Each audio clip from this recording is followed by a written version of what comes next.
करने वाली हूँ आपसे एक ऐसे कोर्स के बारे में जिसके बारे में अगर देखा जाए तो काफ़ी कम लोगों को पता होता है। और ये काफ़ी ज़्यादा अच्छा कोर्स है आपके लिए अगर आप टीचिंग की लाइन में अपना करियर बनाना चाहते हैं। तो ये जो कोर्स है ना, इसका जो लेवल है वो है मास्टर लेवल का। तो ये कोर्स करने के लिए आपकी जो मिनिमम क्वालिफ़िकेशन है वो ग्रेजुएशन होनी चाहिए।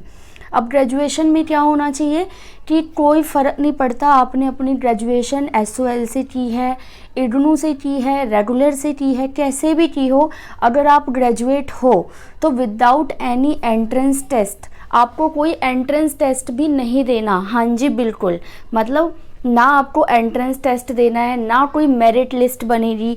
मतलब ग्रेजुएशन में भी आपके बहुत ज़्यादा हाईएस्ट मार्क्स मिलेंगे ऐसा कुछ भी नहीं है। आप सिर्फ पास होने चाहिए। और ये थोड़ा सा मे भी देखा जाएगा कि जो आपका ग्रेजुएशन है उसमें अगर आप कैटेगरी से बिलोंग करते हो किसी तो 50 या 45 का हो जाएगा, और अगर जनरल हो तो 55% अगर आपकी है तो उससे अबव में जो आप ये कोर्स है वो कर सकते हो। काफ़ी अच्छा कोर्स है। और सबसे बड़ी बात, ये जो कोर्स है ये आपको करा रहा है इग्नू। तो इग्नू करा रहा है तो यहाँ पर सबसे बड़ा बेनिफिट ये हो जाएगा कि अगर ग्रेजुएशन के बाद आप कुछ काम कर रहे हो या और किसी वर्क में लगे हुए हो और साथ ही साथ आपको कोर्स भी करना है, तो आप इग्नू से ये वाला कोर्स जिसका नाम है मास्टर इन आर्ट एजुकेशन कर सकते हो। तो ये जो है ना मास्टर लेवल का कोर्स है, इसको करने के बाद आपकी मास्टर्स जो है वो कंप्लीट मानी जाएगी। किसमें? इन आर्ट एजुकेशन में।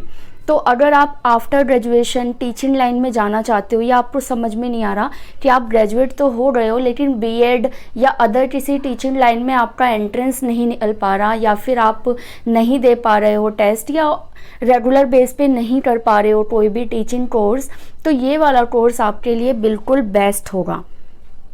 तो जैसा कि मैंने बताया आपको कि आफ्टर ग्रेजुएशन का कोर्स है और इसे हम पोस्ट ग्रेजुएशन कोर्स मानेंगे, यानी MA मानेंगे। तो BA के बाद आपकी जो MA है वो इन आर्ट एजुकेशन यहाँ से इग्नू से हो जाएगी। ये चीज़ बहुत ज़्यादा बेनिफिशियल होगी आपके लिए कि ना तो आपको एंट्रेंस टेस्ट ही देना है और ना ही आपको कोई परसेंटेज या फिर कहते हैं मेरिट लिस्ट भी नहीं बननी। तो सीधा डायरेक्ट आपको क्या लेना है? एडमिशन।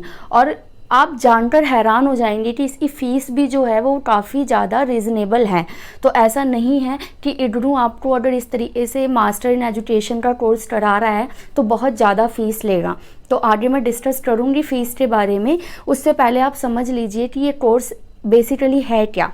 तो नाम से तो आप समझ ही रहे होंगे कि इन आर्ट एजुकेशन है। तो एजुकेशन से रिलेटेड जो ये कोर्स है, इसको करने के बाद क्या क्या बेनिफिट होंगे, आप किस तरीके से टीचिंग लाइन में जा सकते हो, ये सारी चीज़ें मैं आपको इस वीडियो में बताऊंगी। तो ध्यान से सुनेंगे और समझेंगे इसको, और उसके बाद आप सोचें कि आपको ये कोर्स करना है या नहीं करना। अगर आपके जानकार में कोई हो ऐसा जो ये कोर्स कर रहा हो, तो आप उनसे भी थोड़ी सी एडवाइस जो है वो ले सकते हैं। बाकी जितनी भी टोटल एडवाइस होगी और जितनी भी इंफॉर्मेशन होगी इस कोर्स से रिलेटेड, वो मैं आपको यहाँ पर वीडियो में दे दूँगी। तो क्योंकि ये MA का कोर्स है, पोस्ट ग्रेजुएशन का कोर्स है, तो 2 साल का होगा। मतलब 2 साल में आप मास्टर्स हो जाओगे, मास्टर हो जाएगी आपकी, वो भी इन आर्ट एजुकेशन में। इसमें भी बेनिफिट है आपको कि मिनिमम तो 2 ईयर का कोर्स है बट मैक्सिमम 5 ईयर का कोर्स है। मतलब आपका अगर रीअपियर आ गया या आपने किसी वजह से पेपर दिया नहीं, तो अगले 3 साल और मिल जाएंगे जिसमें आप क्या कर सकते हो, अपना ये कोर्स पूरा कर सकते हो। बेस्ट फ्रॉम इग्नू से करना बेस्ट है आपके लिए, क्योंकि आफ्टर ग्रेजुएशन बहुत ही कम लोग हैं जो रेगुलर जाकर कोई कोर्स जो है वो कर पाते हैं। और वैसे भी मास्टर लेवल के कोर्स तो खुद ही सेल्फ स्टडी से करने होते हैं।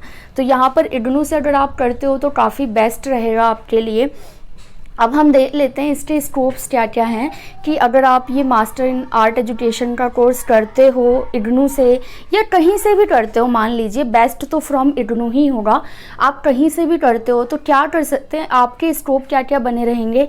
हाई स्कूल टीचर बन सकते हो आप, प्रोग्राम मैनेजर बन सकते हो, professor at teaching colleges. Even जो टीचिंग कॉलेजेस होते हैं उसमें प्रोफेसर, एज अ प्रोफेसर भी आप जो है अप्लाई कर सकते हो क्योंकि आपने मास्टर लेवल का कोर्स किया होगा। एजुकेशन जो कंसल्टेंसीज होती है वहाँ जा सकते हो। एजुकेशन डिपार्टमेंट में किसी भी तरह की जॉब के लिए आप जो है एलिजिबल हो सकते हो। तो आफ्टर ग्रेजुएशन बिल्कुल भी टाइम वेस्ट ना करें और इस तरीके के जो इम्पॉर्टेंट और काफ़ी अच्छे कोर्स होते हैं उसको आप ज़रूर करें, करते रहें। और टीचिंग में अगर आपका ज़रा भी इंटरेस्ट है तो ये कोर्स आपके लिए बिल्कुल बेस्ट होने वाला है। अब देखिए, इसमें एक चीज़ और बता दूं आपको कि जब आप फर्स्ट ईयर कंप्लीट कर सेकेंड ईयर में आ जाओगे, मतलब जो फाइनल ईयर होगा, तो आप एलिजिबल हो जाओगे किसके लिए, नेट JRF ए पेपर देने के लिए। अब नेट JRF क्या होता है ये मे भी आपको पता भी होगा, और नहीं पता तो मैं थोड़ा बहुत बता देती हूँ आपको कि नेट JRF ए पेपर के बाद जो है आप इसमें PhD लेवल का जो आगे की पढ़ाई है वो कर पाओगे। और जो कॉलेजेस हैं हमारे ड्यू के या अदर भी कॉलेजेस, प्राइवेट कॉलेजेस हैं, वहाँ पर जो है आप एज अ प्रोफेसर बिल्कुल एलिजिबल हो जाओगे नेट ए पेपर के बाद। अगर नेट के साथ साथ आपने JRF भी निकाल लिया तो फिर आपको जो है फेलोशिप यानी स्कॉलरशिप कह सकते हो, एक तरीके से मंथली पेमेंट भी आपको मिलती है। तो नेट JRF के बारे में अगर आपको ना पता हो तो आप थोड़ा और सर्च कर सकते हो। बाकी आप जब सेकेंड ईयर में आ जाओगे इस पेपर के, जो ये कोर्स है आपका मास्टर इन आर्ट एजुकेशन का, तो आप नेट और JRF की प्रिपरेशन जो है वो यहाँ से कर सकते हो। ये तो बहुत ही बड़ा बेनिफिट होता है ये। अब बात करेंगे फ़ीस की, तो इतनी रीज़नेबल फ़ीस में इग्नू करा रहा है आपको ये कोर्स कि मेरी तो एडवाइस रहेगी, अगर आप ग्रेजुएट हो और टीचिंग लाइन में आपका ज़रा भी इंटरेस्ट है तो ज़रूर इस कोर्स को करें। फ़ीस आपकी जो टोटल ओवरऑल है वो 18,000 से 18,500 के बीच में होगी।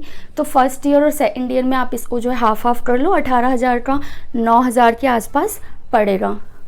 अब क्या है, इसमें एक और बेनिफिट है आपको यहाँ पर बहुत ही ज़्यादा, कि जो इग्नू आपको स्टडी मटेरियल प्रोवाइड करता है वो ये 18,000 जो रुपए फ़ीस है आपकी, इसके अंदर ऑफलाइन मटेरियल मिल रहा है। लेकिन अगर आप चाहते हो कि आप PDF फॉर्म में मटेरियल लेना चाहते हो कि नहीं भाई हम तो फ़ोन से ही पढ़ लेंगे, हमें हार्ड कॉपीज़ नहीं चाहिए, तो ये जो आपकी फ़ीस है ना ओवरऑल, इसमें आपको 15% का डिस्काउंट भी मिल जाएगा। तो देखिए ये कोर्स जो है बिल्कुल रीज़नेबल हो जाएगा फ़ीस के मामले में अगर आप देखेंगे। और आपको फर्स्ट ईयर में सिर्फ फर्स्ट ईयर की ही फ़ीस देनी होगी, उसके बाद सेकंड ईयर में दोबारा सेकंड ईयर की फ़ीस देनी होगी। तो इस तरीके से जो फ़ीस जो है वो भी हाफ डिवाइड हो जाएगी, और उसमें भी आपको 15% का डिस्काउंट मिल जाएगा अगर आप PDF के फॉर्म में जो स्टडी मटीरियल है वो इग्नू से लेते हो तो देखिए इस यहाँ पर फ़ीस का हडल बिल्कुल भी मुझे नहीं लगता कि होगा। मास्टर लेवल का कोर्स अगर आप किसी गवर्नमेंट कॉलेज से कोई नॉर्मल भी मास्टर कोर्स करते हो, चाहे MA हिंदी कर लो, इंग्लिश कर लो, तो भी इससे ज़्यादा फ़ीस जो है वहाँ पर लग जाती है। तो ये जो कोर्स है मास्टर इन आर्ट एजुकेशन, एक तरह से आप कह लो कि कोहिनूर है उनके लिए जो टीचिंग लाइन में जाना चाहते हैं और अभी तक उन्होंने कदम नहीं उठाया, जस्ट ग्रेजुएशन उनकी कंप्लीट हो गई है।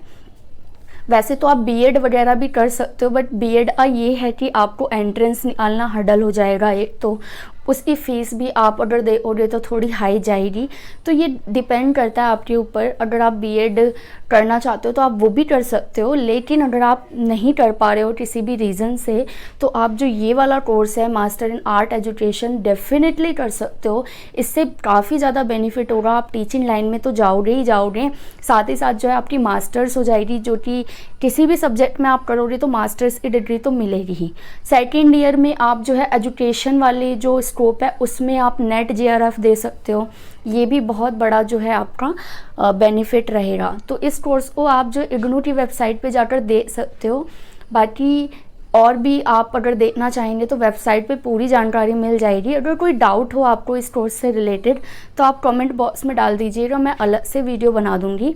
और कुछ ही दिनों में ये कोर्स जो है वो हमारी ऑन स्क्रीन पाठशाला जो है यूट्यूब चैनल, इस पर धीरे धीरे जो है रिलीज़ होना स्टार्ट हो जाएगा। इसका पूरा सिलेबस फर्स्ट ईयर और सेकेंड ईयर का जिस तरीके से DLED का पूरा सिलेबस कवर किया गया है, उसी तरीके से ये जो मास्टर इन आर्ट एजुकेशन है इसका भी सारा सिलेबस, सारा कोर्स, सब कुछ जो है वो यहाँ पर कराया जाएगा।